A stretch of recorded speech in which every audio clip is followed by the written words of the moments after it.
Welcome to the Think Christian podcast, where we are persevering into our fourth year of the show, still making the case that there's no such thing as secular. I'm Josh Larsen, editor over at thinkchristian.net, your host.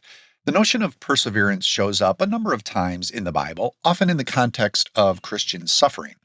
Paul encourages the early church to persevere in Romans and 2 Thessalonians.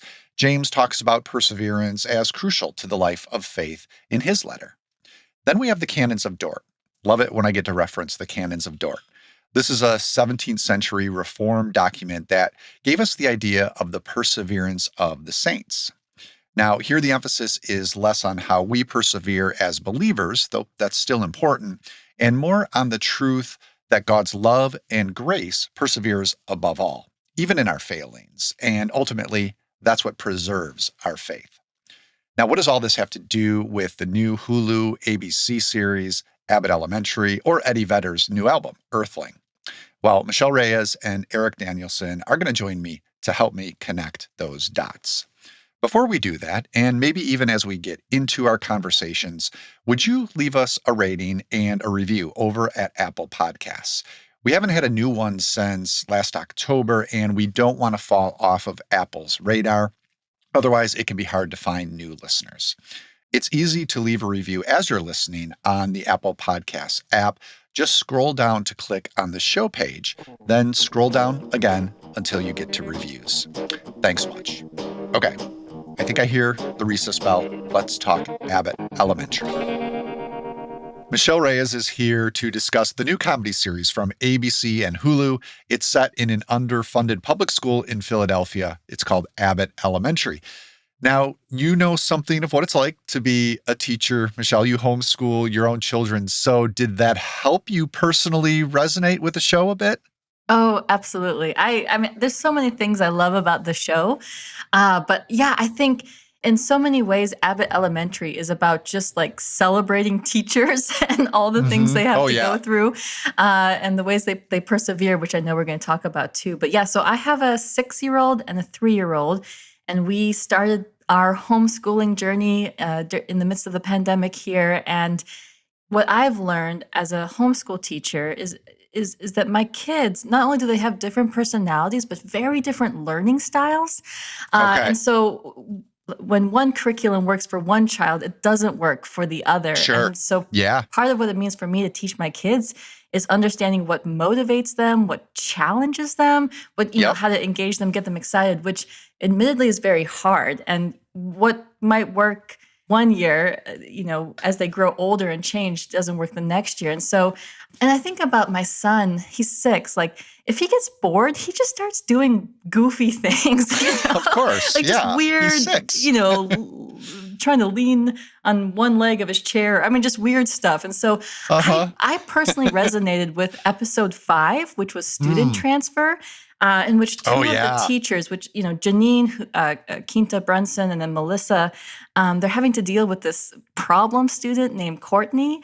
And I thought that episode was so good because on the surface, the Courtney's problematic behavior, I think, mimics a lot of what pundits and others often vocalize about poor Black and brown kids, that they're disrespectful of authority, they're not smart, they're insubordinate. And admittedly, like the stuff that Courtney does in Janine's classroom is like cringy. It's painful to watch, from her Pledge of Allegiance, like pledge to Courtney thing, to the slime on the ceiling. I was like, I would probably go crazy if I was in that situation. But then there's this light bulb at the end of the episode that Janine realizes, I think Courtney is actually really smart and she needs to be challenged and get her into a higher grade than where she's at now. And so that show actually ends up hitting really deep, that there are smart kids in these poor, underfunded public schools, but they deserve better, but what they need is just more attention and care, that we get to know individual students and their needs. So I think that's what resonated with me, because I'm trying to figure that out with my own kids, and just what it means to map out individual students' path to success. And so Janine struggles as a teacher. I mean, it's very comedic. I resonate with her in a lot of ways, but she's the one that figures that out. And it's really a moment in which she shines in that episode. Yeah, that's a really strong episode. Janine, as you mentioned, played by Quinta Brunson, and Brunson actually created Abbott Elementary.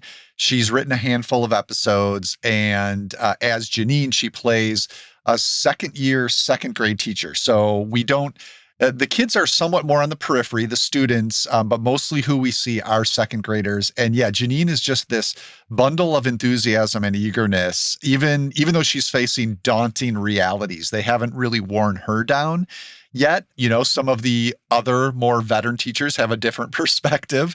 And that's another thing about this show. It just has a wonderful ensemble cast. I can't remember feeling so quickly attached to characters, maybe like since Parks and Rec, something like that, I would say, where you're just like immediately latch on to not even the main character, but the other supporting characters too. So I have to ask, Michelle, do you have a favorite character among this ensemble cast? Oh, man. Well, first, I'll say I completely agree with you that the chemistry on scene between the different teachers, it was just so inviting Hmm. I think the cast themselves in interviews have commented on how much they all love working together, Mm, and that the humor and ideas just flow, and I feel like that just comes across the screen in so many ways. That being said, I think one of the characters that I've just found so incredibly entertaining is the lone white teacher, Jacob Hill, mm, who's played by yeah. Chris Perfetti. I think I just feel for him is that, all of his kids are black and brown, and he's trying so hard to connect with them and to be relevant, but it always just falls flat. And even with other teachers, right? Like he's quoting statistics or quoting Dr. King, and the teachers are just like, please just stop. Very you know? awkward. So Very awkward. he's very knowledgeable, but yeah, those scenes come across as very awkward. And I think on the one hand, Perfetti's character serves as this critique in a way to progressive white folks who think they get Black people. Even I think, for example, that scene in which the students are roasting him and he like Mm, tries yeah. to roast them back. And like I was laughing so hard in that scene. But I think on the other hand, his plight reflects this frustration that I think a lot of white folks have, which is like, he seems to constantly be in this lose-lose situation. How Mm, hmm. exactly does a white teacher connect well with Black and brown kids, let alone fellow Black and brown colleagues? What does authenticity look Yeah, like? Is it possible for him to fit in and not just be the outsider? And so I think the show is asking those questions in a really for sure. provocative but comedic way. And so I appreciated just what he adds to the show by being in it. Yeah, and it is more interested in some of those deeper questions. He's at first, very much a joke as you described, but as the season went on, it kind of progresses and there's a later episode. I think we've each watched between, 6, 7, maybe 8 episodes, something like that. I forget which one it is, but where we get to learn a little bit more about Jacob and you see not necessarily a drastically different side, but he's more than kind of this awkward woke guy joke, which hits home. I mean, it's a great joke, right? Like Yeah, I yeah. totally get it. But I think that's another thing that shows you why this is a special series. It is expanding each of these characters as well beyond kind of what we immediately recognize as being funny about them. And we see a little bit of that with my favorite character, which is Barbara Howard, played by Mm. Cheryl Lee Ralph, this veteran kindergarten teacher.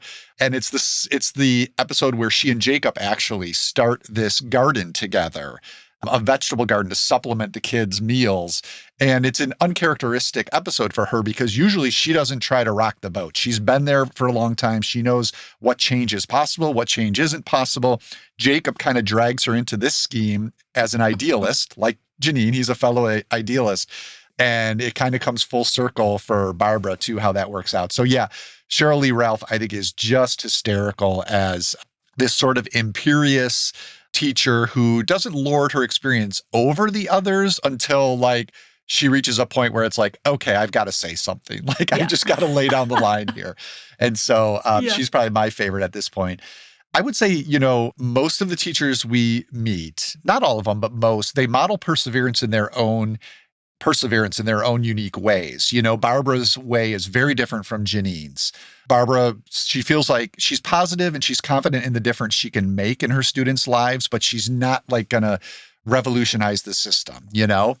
I think it's interesting to step back maybe, and I'd like to hear from you, even separate from these characters in the show, more generally, this idea of Christian perseverance. How does that differ for you? Christian perseverance, Michelle, than just sticking with something? What makes it distinct for you? Yeah, that's a great question. Well, in preparation for our conversation today, I did actually go and Google perseverance, looked it up in the Merriam-Webster dictionary. Perseverance is defined as the continued effort to do or achieve something despite difficulties or failure or opposition. And I think certainly when it comes to the biblical sort of scriptural understanding of perseverance, like we do this not for any sort of earthly or material or physical success, but a spiritual success, this sort of spiritual crown of glory that we're pursuing. And so I think that protects us from sort of measuring our perseverance and our efforts in terms of like worldly metrics, which I think is an important distinction, if you will. But I did appreciate the ways in which perseverance does come through in this show, because as you mentioned, this is an inner city context. It's an underfunded public school. And, everything from like electricity to glue to rugs, like the teachers have nothing to offer their kids. And they're like, how are we going to compete with other schools? How are we going to just get these kids the basic necessities that they need to learn? I still can't believe that this show pulled off what they were able to. I mean, these really deep, heavy topics, but with such humor and depth. I mean, a comedy about inner city public schools. I didn't think that was possible. It's very light, right? It is. And you have this sort of comedic villain, quote unquote, in the principal, Ava. Yeah, I think if I was to have a secondary favorite character in the show, it would be Lisa Ann Walters' character, Melissa, because she always just knows a guy to get things delivered. From the rug in the first episode to the chicken eggs, which end up being snake eggs. She is by far the most resourceful teacher on the show. And so I think what we see come through in Abbott Elementary is that perseverance and resourcefulness go hand in hand. Interesting. And it made me think of the verse in Galatians 6:9 about, let us not grow weary of doing good, for in due season we will reap if we do not give up. And I just feel like with these teachers, they just keep going. They don't quit. Yeah. They figure out a way to get it done, because they're passionate about helping these kids succeed. And, so in that sense, I think it's inspiring. And I'm thinking about the time in which the show is coming out. I mean, 2 years into the pandemic, teachers are burnt out, they're stressed. A lot of them are quitting, it's hard to be a public school teacher right now. I wonder, as part of just why this show is so popular and has such high ratings.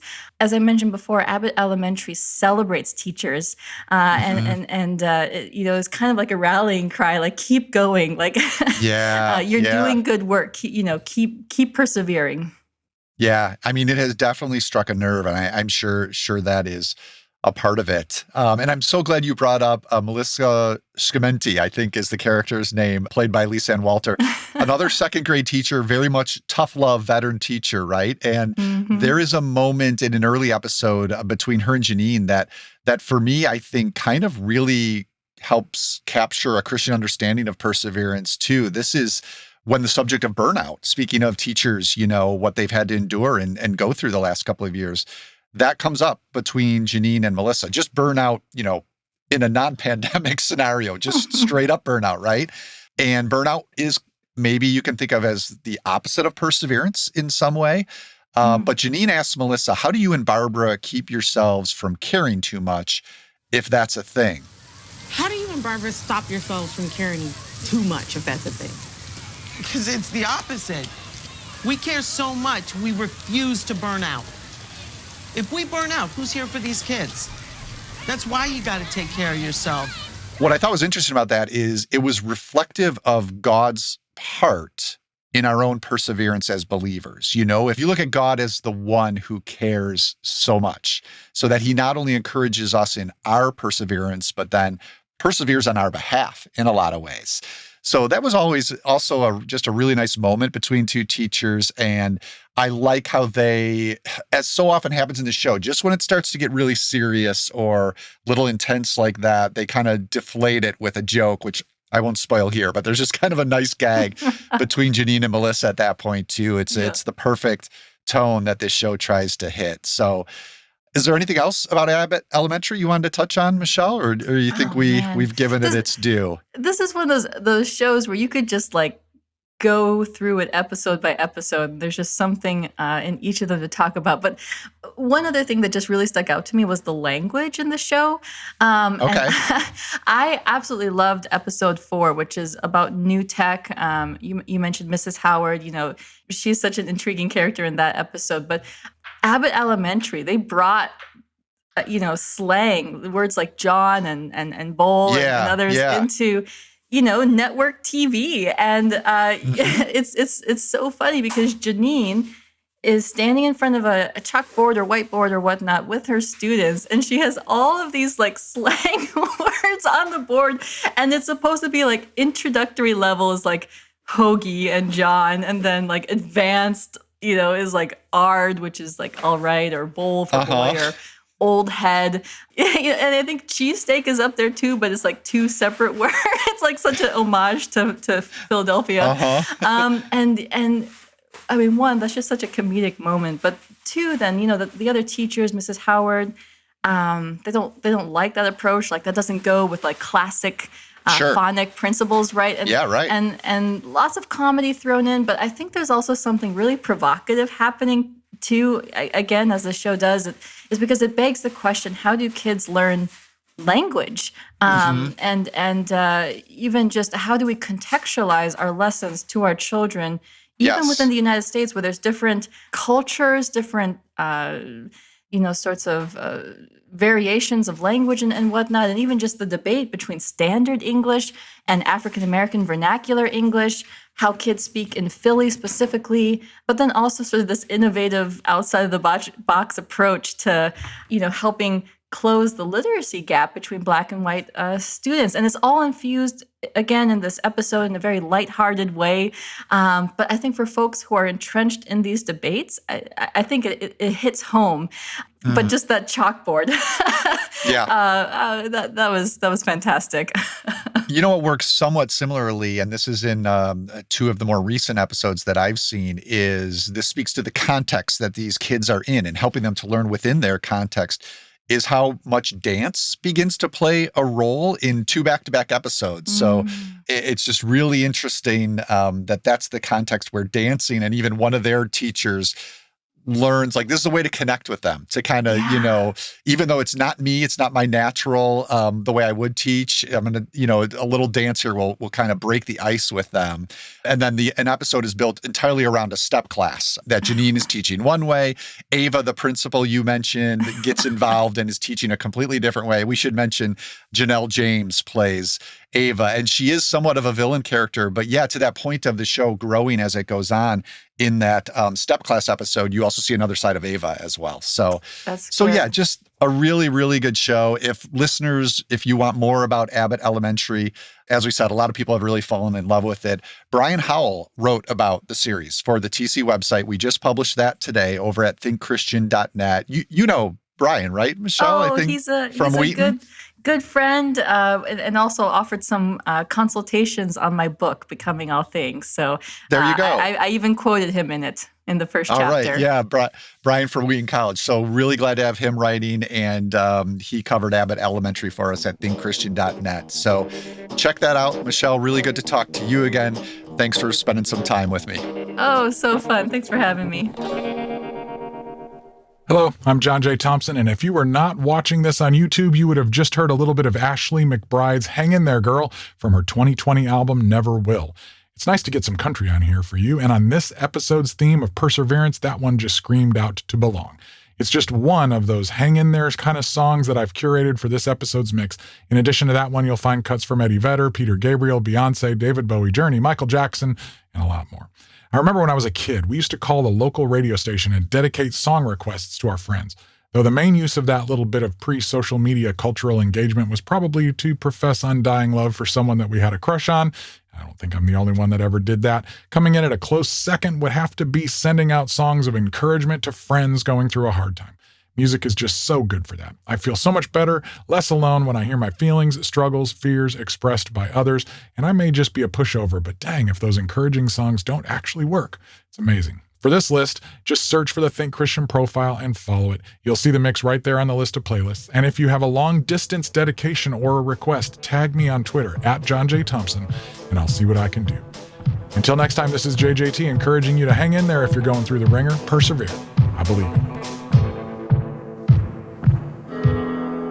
Josh Larsen here, back with the TC podcast, where Aarik Danielsen is going to help me catch up with a musician who I appreciated in his heyday, but never really fanatically embraced, which is probably why I've lost track of him over the years. This is Eddie Vedder, and Vedder's Pearl Jam was at the height of their popularity while I was in high school. Certainly, I much preferred them to the hair metal that I lived through in middle school. I saw that as a progression. I can say that. But Aarik, I can't say I dove into Pearl Jam or grunge as a whole that much. Where are you at? What's your history? I know you're younger than me, so a little different kind of exposure to this music, I'm sure. But what's your history with grunge in general and Vedder in particular? Yeah, well, I didn't mean to wear a flannel shirt while we were talking about this, so that just kind of worked out. You're doing your part. Yeah, I mean, I'm just a little bit younger. I think I was 10 or 11 when Nirvana's big record, Nevermind, and Pearl Jam's big record, 10, those debuts came out around the same time. And, I was starting to see this music because I was like a good Baptist kid sneaking MTV while my parents were out of the room. But I don't know, like I kind of was, I don't know if you felt this way growing up, but like I always sort of felt at times, and I don't know that this was ever a spoken thing, but that you had to kind of pick between bands. So I felt this like urge to pick between Nirvana and Pearl Jam early on. And I think I sided with Nirvana right away just because Kurt Cobain was such a dynamic figure, and their music did remind me, it was obviously covered in a lot of distortion, but reminded me of the Beatles and stuff that I was familiar with. And then I think, just a few years later, maybe 4 or 5 years later, as I got into high school, and obviously Nirvana, there's tragic circumstances with Kurt, and Nirvana wasn't around anymore, and Pearl Jam was still making music. I realized I didn't have to choose between the two. I could embrace both of their catalogs. And Pearl Jam just kind of went on this run. People that were around in the 90s will remember, where they were really kind of anti-stardom after they got huge and made these records that had really cool songs on them, radio songs, but also stuff that was really experimental, and certainly I think was meant to weed out some of the casual fans. And I think just that mixture of accessibility and kind of strangeness really attracted me to their work. And I wouldn't say that I'm a Pearl Jam super fan, but they're a band that I've definitely kept up with over the years and have always really admired just kind of the way that they've gone about their career. Yeah, I think the choosing bands thing makes sense to me now that I think back on it. The stuff I was more into, I probably felt a slight pressure to either be a U2 person or an REM person. Sure. Yeah. And I never wanted to make that choice, but that was kind of like a little bit of the more, I don't know what you would have called it those days, early alternative, I guess. But yeah, there was definitely that sort of pressure. So I can see what you're saying there. And then, so how long, I don't know if you know off the top of your head, but how many years has Vedder been putting out solo albums or doing solo work? That's a great question. I don't know off the top of my head. The first really big thing that I remember him doing was the Into the Wild soundtrack for that film. A lot of people probably remember the song Hard Sun and some of the stuff he did with that. And so I know we'll get into this here in a minute, but it's interesting with this album that he just put out, Earthling. It's really the first like big rock record he's put out under his own name, because so much of the other stuff has been, more folky. It's him busting out the ukulele and making that like his primary instrument. And so much of his solo stuff to date has been that. It's just been a lot quieter, a lot folkier, a lot more acoustic. So that's the first big thing I remember. He may have done some things here and there before that, but yeah. Yeah, I'm looking it up here as you're talking, and you're right. You nailed it. It was 2007, the soundtrack for Into the Wild, which I did absolutely love. And then after that was Ukulele Songs. So looks like this is his third solo album, Earthling. And, I have to say, despite the reticence I expressed at the top, I absolutely love the opening number to this album called Invincible. And I'm actually a little bit embarrassed about how much I love it, because It is such a soaring, affirming, encouraging sort of power ballad. It's a Yeah. lot of emotion for me, Aarik, a lot of emotion being expressed. But I got to say, I can't resist it. Can't wait to hear what you thought of Invincible in particular, Aarik. Yeah, I'm always just like slightly nervous when big rock stars do their own thing, apart from their main project, even though Vedder, like I said, has done some stuff on his own. And the song starts out with when people hear it, kind of this like almost like spoken thing where it's like he's kind of like testing the mic and making sure we're listening. And I thought, this is going to get just kind of a little bit too self-referential or whatever. And then no, but I'm with you. Like 30 seconds into the song, I was good. And I think there is a great chorus to it. It's got a really nice rock feel, but also just really fits with a lot of the themes of this record, which is, kind of walking through hardship in the knowledge that you're loved and that you matter and that, that there are other people around to support you. And he just does a really nice job of conveying that without it becoming overly sentimental or kind of cloying. It feels really authentic, which kind of fits, the Vedder vibe that he's kind of cultivated over the years. Because I feel like he's somebody that went from a really kind of dark figure early in Pearl Jam's career to someone who seems like he's a pretty generous artist at this point and really generous in his songwriting. And so I think Invincible really illustrates that well. Yeah, there's an authenticity, I think, that I am responding to also. It's emotional, but also in an authentic way. Yeah. And I think that's a distinction of his voice, too. I mean, Vedder has one of the most distinctive rock voices. And it struck me, of course, because we're thinking about this notion of perseverance. It's almost the voice of perseverance. It's very expansive and very echoing. I think on Invincible, he even sings about echoes and reverberations, right? And you get the feeling that it would be hard to stop or suppress this voice. Like it's going to persevere. And here he is 30 years about later than Pearl Jam's heyday and still going strong. I mean, the voice sounds strong to me. Yeah, his voice really, I mean, it sounds, I think, maybe more mature than it did in 1991, but it really doesn't sound much different, tone or timbre wise, which is pretty remarkable for someone who's, the touring schedule they keep up and the amount of work that they've done. And, I've thought a lot about, just as I've listened to this record a couple of times, just kind of the remarkable thing that he's still around 30 years later. We know, unfortunately, there was a lot of really tragic circumstances that surrounded a lot of the figures in that Seattle community with drugs and all kinds of stuff. And I remember watching videos on MTV, interviews in the mid 90s, right after Pearl Jam got big, where he seemed really despondent and really frustrated with kind of the expectations of success. And if anybody had just like packed it up, in the 90s and said, I'm not doing this anymore, I would have expected it to be Eddie Vedder. So the fact that he's still doing it, I feel like he's physically the voice of perseverance, but also kind of figuratively too. Yeah. So if we think about perseverance in Christian terms, a particularly faith-filled understanding of what perseverance is, first give me a little bit of an idea of what that means to you, Aarik, and then maybe connect that back to the album in any other ways. If there's, perhaps another song that you feel like resonates with that as well. Yeah.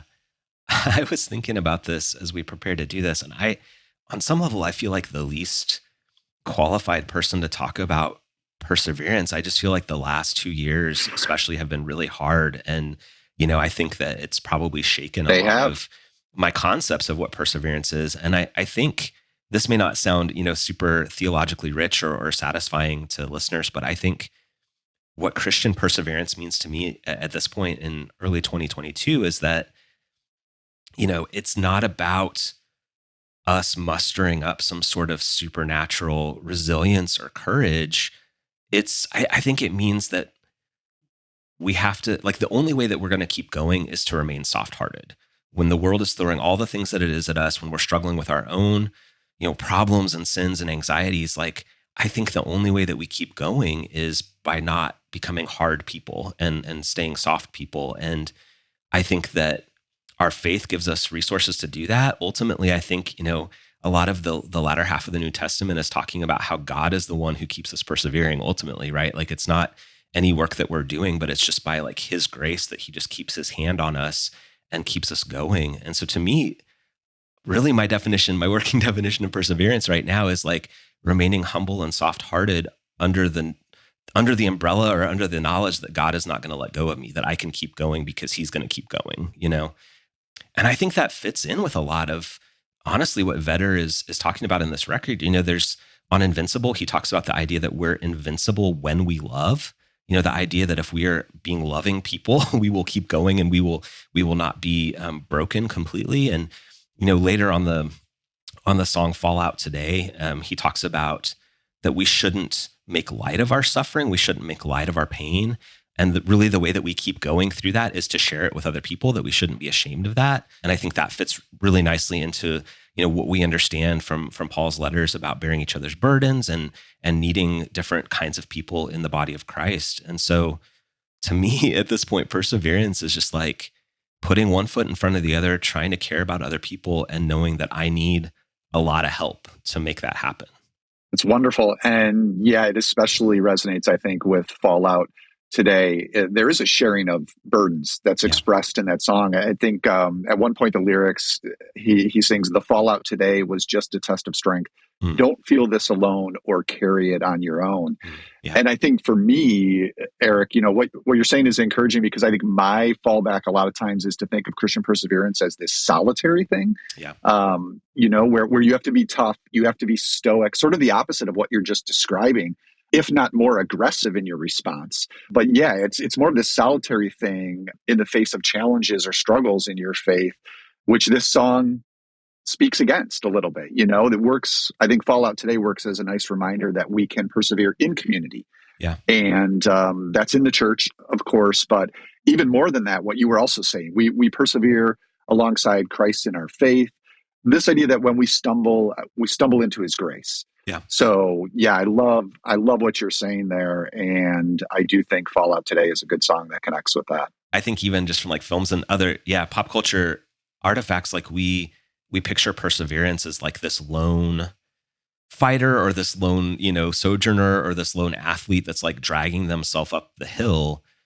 And maybe it looks like that at some point, to somebody, but like, I've just never really done well when I've tried to do that. It's never really worked out for me. And I think, which I think is what's made it so hard for people the last couple of years, is we've been isolated from each other. And so it feels hard to persevere because we don't always feel like we have those people right next to us to pull us along.